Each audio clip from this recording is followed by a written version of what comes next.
কানন দেবী থেকে কেয়া চক্রবর্তী, সময়ের দলিল কানন থেকে কেয়া। হবে ডান্স মিউজিক্যাল থিয়েটার, উদ্যোগ দেবজিৎ বন্দ্যোপাধ্যায়ের। জ্ঞান মঞ্চে 12ই ডিসেম্বর সন্ধে 6টায়। কানন দেবী থেকে শুরু করে কেয়া চক্রবর্তী পর্যন্ত এক অনন্য মঞ্চ পরিক্রমা। আগামী 12ই ডিসেম্বর জ্ঞান মঞ্চে পরিবেশিত হবে ডান্স মিউজিক্যাল থিয়েটার কানন থেকে কেয়া। একাডেমি থিয়েটার ও ঋদ্ধি বন্দ্যোপাধ্যায় প্রোডাকশন আয়োজিত এক ভিন্ন ধারার নাট্যরূপ দেখা যাবে, যা হয়ে উঠবে সময়ের দলিল। মূল কৃতিত্বই গবেষক, গায়ক এবং বাংলার নাট্যগানের জন্য পরিচিত দেবজিৎ বন্দ্যোপাধ্যায়ের। গানে থাকছেন ঋদ্ধি বন্দ্যোপাধ্যায় এবং তার ছাত্রছাত্রীরা। কানন থেকে কেয়ায় ছুঁয়ে ছুঁয়ে যাবে আশ্চর্যময়ী প্রভা দেবী, নিহারবালা, আঙুরবালা, ইন্দুবালা ও তাদের সমগোত্রীয় বহু শিল্পীর জীবন কথা। নিধুবাবুর চরিত্রে থাকছেন দেবদূত ঘোষ, আর কানন ও কেয়ার অভিনয়ে থাকছেন কনিনিকা বন্দ্যোপাধ্যায়। এছাড়াও বিভিন্ন চরিত্রে থাকছেন মৌবনী সরকার, অভিরূপ সেনগুপ্ত, রিচা শর্মা। মুদ্রায় ইমন রায়, দেবজিৎ বন্দ্যোপাধ্যায় ও ঋদ্ধি বন্দ্যোপাধ্যায়। এটা এই কারণে যে এখন তো আমরা এমনিতেই আত্মবিস্মৃত জাতি। আজকে আমি নয়, এ কথা বঙ্কিমচন্দ্র থেকে অনেকেই বলে গেছেন এই কথাটা। তো আমরা ইতিহাস থেকে সবসময় নিজেদেরকে বিমুখ রাখি। ইতিহাস মানে আমরা বাবর, আকবর বা অতীতে কি ঘটেছে সেগুলো নিয়ে আমরা যত পরীক্ষার জন্য পড়াশোনা করি, কিন্তু আমরা নিজেরা কি করতে পেরেছি, নিজেরা কিভাবে শিক্ষিত হয়েছি, নিজেরা কিভাবে অভিনয় শিখেছি, নিজেরা কিভাবে একটা পরম্পরা মধ্যে দিয়ে এসেছি, সেগুলোকে আমরা ভুলতে বসেছি। সেই জন্য আমরা এই ইতিহাসটাকে মানুষের সামনে নিয়ে এলে শুধু অতীত প্রজন্ম নয়, আগামী প্রজন্ম সেটা সম্পর্কে সজাগ হবেন এবং তারা কাদের ধারক বাহক মনে করতে পারবেন এবং তাদের কোথায় গিয়ে কাজটা করতে হবে, কি শিক্ষায় শিক্ষিত করতে হবে, তাদের নিজেদেরকে কতখানি এর পেছনে শ্রম দিতে হবে, এটাও কিন্তু তারা শিখবেন। দেখো, আমি ছোটবেলায় ফিরে গেছি। আমি এইটুকুন বলতে পারি, কানন থেকে কেয়া আমাদের প্রোডাকশনের নাম। ঋদ্ধি বন্দ্যোপাধ্যায়, দেবজিৎ বন্দ্যোপাধ্যায় আমাকে যে এই প্রযোজনায় ভেবেছেন তার জন্য আমি কৃতজ্ঞ। এই কাজটি করা শুধুমাত্র নিজেকে ফিরে পাওয়ার জন্য এবং কোথাও একজন অভিনেত্রী হিসেবে, নৃত্যশিল্পী হিসেবে নিজের ভেতরটাকে নার্চার করার দরকার আছে এবং এটা আমি করে থাকি। কারণ আমি যখন কাজ করি না, আমি এটাই করে থাকি। আমি নিজের সঙ্গে নিজে ওয়ার্কশপ করি এবং যদি সেটাও না হয়, আমি আমার কিছু স্টুডেন্ট আছে তাদেরকে পড়িয়ে আনন্দ পাই, কারণ ওটা পড়ানোর মধ্যে দিয়ে আমার শেখা হয়ে যায়। তো কানন থেকে কে আমাকে, আমি বলবো, যেগুলো ভুলে গেছিলাম, যে চ্যাপ্টারগুলো, সেগুলোতে ফিরিয়ে নিয়ে গেছে এবং আমার যে পাতাগুলো আগে পড়তে পড়তে কোথাও এই ইন্ডাস্ট্রির কাজের চাপে, স্ট্রাগলের চাপে হারিয়ে গেছিল, সেই পাতাগুলোকে আবার পড়তে শুরু করেছি এবং কোথাও গিয়ে, জানো তো, অন্য একজন অভিনেত্রীর জীবন, আমি তো একজন অভিনেত্রী, স্ট্রাগল প্রত্যেক অভিনেত্রীর জীবনে থাকে এবং অদ্ভুতভাবে একটা পেট্রিয়ার্কি কাজ করে। কিন্তু আমাদের এই শুধুমাত্র আমি বলবো না বঙ্গ সমাজে, সারা পৃথিবী জুড়ে এখনো আমরা সমান সমান নই এবং সেই জায়গায় দাঁড়িয়ে কিন্তু অভিনেত্রীদেরও কিন্তু একই অবস্থা।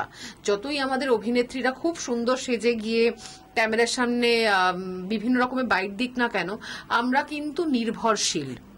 সেই পরজীবী থেকে কিছু কিছু অভিনেত্রী নিজের জায়গা তৈরি করে নিয়েছেন এবং তারা থেকে গেছেন। তার মধ্যে কানন দেবী, কেয়া চক্রবর্তী, কাহার যা, আরো আরো অনেকে, মানে আমি, এবং এদের কথা না বললেই নয়। তো এবার কিছু একটা করতে পেরে ভালোই লাগছে, কারণ এগুলো পড়ার মধ্যে দিয়ে ওদের জীবনগুলো যখন বাঁচছি, তখন মনে হচ্ছে ঠিক আছে, আমার স্ট্রাগলটাও আমার নিজের মতো করে আমি লড়ছি। লড়তে তো প্রত্যেককেই হয়, তারপর কি হবে আমরা জানি না, কিন্তু আমরা একটা চেষ্টা করছি একটা উপস্থাপনা এমনভাবে মানুষের কাছে নিয়ে আসার, যেটা কোথাও গিয়ে মানুষকে সেই, আমি বলবো যে রঙ্গমঞ্চের প্রাক্কালে বলবো না, হ্যাঁ, অভিনয় শুরু করা, কোথাও পেটের তাড়নায় অভিনয় শুরু করা থেকে শুরু করে একজনের আগুনে, মানে আমি বলবো জলে, কেয়া চক্রবর্তীর মৃত্যু সবাই জানি, এবং আমরা সেই রহস্যের কিন্তু সমাধান কোনোদিনও হয়নি।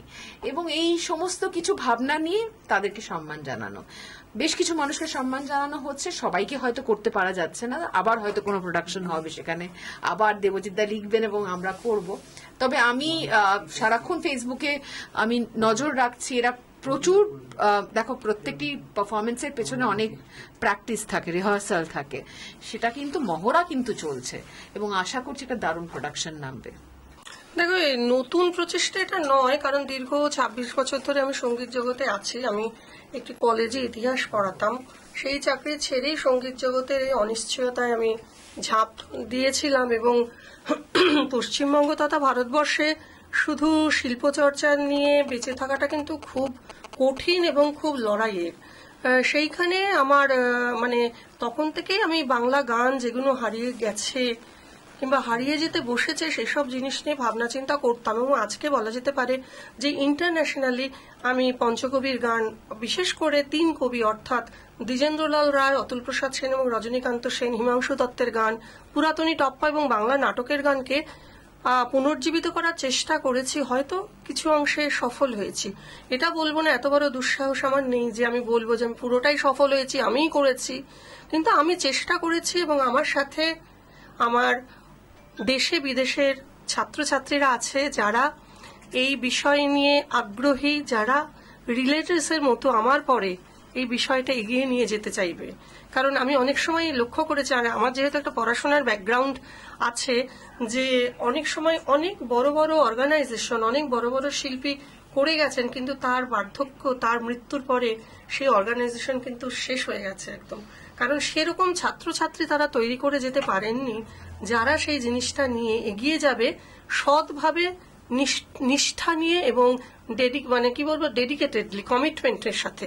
কিন্তু আমি চেষ্টা এটাই করেছি যে আমার কিছু ছাত্রছাত্রী থাকুক যারা প্রথম সারির, আমার এবং দেবজিতের কাজকর্ম নিয়ে যারা ভবিষ্যতে এগিয়ে যাবে। কারণ আমাদের যে ছেলে, সেও শিল্প বোঝে, কিন্তু সে হয়তো এই জগতে আসবে না, আর আমিও নিজেও চাই না ব্যক্তিগতভাবে সেই জগতে আসুক। কারণ তাহলে এত শত্রু, এত মানে একটা টক্সিক পরিবেশ, সেখানে ভদ্রলোকের কাজ করা বা বাঁচা খুব ডিফিকাল্ট। সেই জন্য কোনো মা চাইবে না তার সন্তান এই পরিবেশে নিজের কাজ করুক।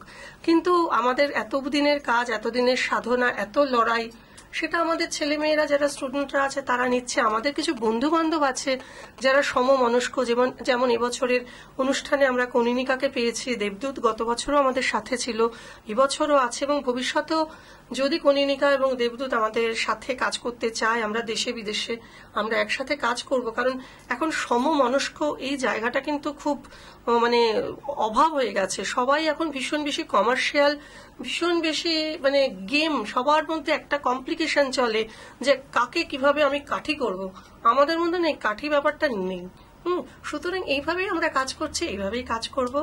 এবং আশা করি শ্রোতা দর্শকদের আমাদের কাজ ভালো লাগে বলেই এতদিন তারা আমাদের সাথে আছেন, আমার গানের সাথে, দেবজিতের গানের সাথে, এবং আমাদের যে পড়াশোনা, আমাদের যে গবেষণা তার সাথে আছেন।